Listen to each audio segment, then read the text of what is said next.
Kamu pernahkah tengok film seram Indonesia bertajuk Sundal Bolong? Serius meremang bulu roma bila tengok movie itu. Tapi yang lagi seram, kisah di sebalik pelakon utamanya pun penuh dengan misteri. Dari cara dia meninggal dunia sampailah kepada penampakan selepas kematiannya, semuanya mengundang tanda tanya. Hari ini, saya akan bawa kamu menyelami dunia penuh misteri Suzana, pelakon legenda dalam film Sundal Bolong. Suzana atau nama sebenarnya Suzana Martha Frederica van Osch Natalia dilahirkan pada 14 Oktober 1942. Beliau mendapat gelaran Ratu Film Horor Indonesia karena sering membintangi film-film seram populer seperti Beranak Dalam Kubur.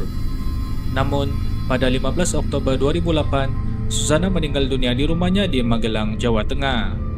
Jenazahnya dikebumikan di tanah perkuburan Giriloyo, tetapi yang menjadi tanda tanya, kematiannya dikaitkan dengan berbagai misteri, termasuk penampakan jelmaan menyerupai dirinya selepas dia tiada. Menurut laporan, Suzana meninggal akibat komplikasi kencing manis yang dihadapinya sejak 30 tahun lalu. Namun ada yang percaya dia sebenarnya dibunuh secara senyap. Malam kematiannya, Suzana minum susu seperti kebiasaannya. Tidak lama selepas itu, suaminya, Cliff Sangra, melihat dia menarik nafas panjang sebelum terkulai. Walaupun dua dokter dipanggil untuk mengesahkan keadaan Suzana, ramai yang tetap meragui punca kematiannya. Hubungan keluarga Suzana dengan suaminya, Cliff Sangra, tidak begitu baik. Anak perempuan Suzana, Kiki Maria, mendakwa Cliff mungkin membunuh ibunya untuk merampas harta. Apa yang menimbulkan lebih banyak spekulasi, setahun selepas kematian Suzana, Cliff berkawin lagi dalam majlis besar-besaran dan berbulan madu ke Eropa.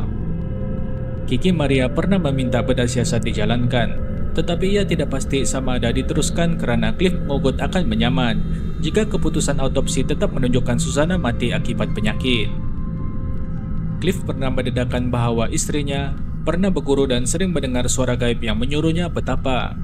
Suzana juga dikatakan sering merendam badannya dalam air di sebuah lokasi mistik yang dipercayai berkhasiat. Tempat tersebut menjadi tumpuan ramai karena dipercayai memiliki aura mistik. Malah, Suzana juga memiliki bilik khas di rumahnya, di mana dia akan bertapak selama berminggu-minggu atau berbulan tanpa membenarkan sesiapa masuk. 3 hari selepas kematian Suzana, Cliff mendakwa melihatnya berdiri di hadapan pintu rumah, memakai baju coklat sambil mengucapkan selamat tinggal. Selain itu, dia juga pernah melihat Suzana duduk menonton TV sambil membebel mengenai rancangan yang ditayangkan. Bukan itu sahaja, Cliff mendengar bunyi ketukan misteri pada dinding rumah, bunyi yang sama seperti yang Suzana selalu buat ketika meminta sesuatu semasa hayatnya. Malah, Cliff sendiri mendakwa pernah melihat Suzana duduk di atas kuburnya ketika dia berziarah. Ketika Cliff merancang untuk berkawin lain, seorang pembuat batu nisan mendakwa dia melihat Suzana tersenyum kepadanya. Setelah mendapatkan nasihat daripada seorang paranormal, dia disuruh menyampaikan message kepada Cliff. Namun, Cliff tetap menafikan semua ini, walaupun ada yang menunjukkan rekaman individu yang dikatakan dirasuki roh Suzana di kawasan pekuburannya.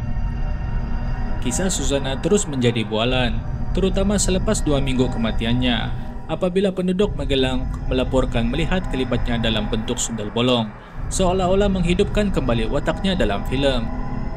Malah, ada yang mendakwa melihat Suzana berjalan di atas mumbung rumah dan betapa di bawah pokok kegemarannya. Hingga ke hari ini, misteri kematiannya masih belum terungkai. Tetapi satu perkara yang pasti, Suzana akan terus dikenang sebagai Ratu Film Horor Indonesia.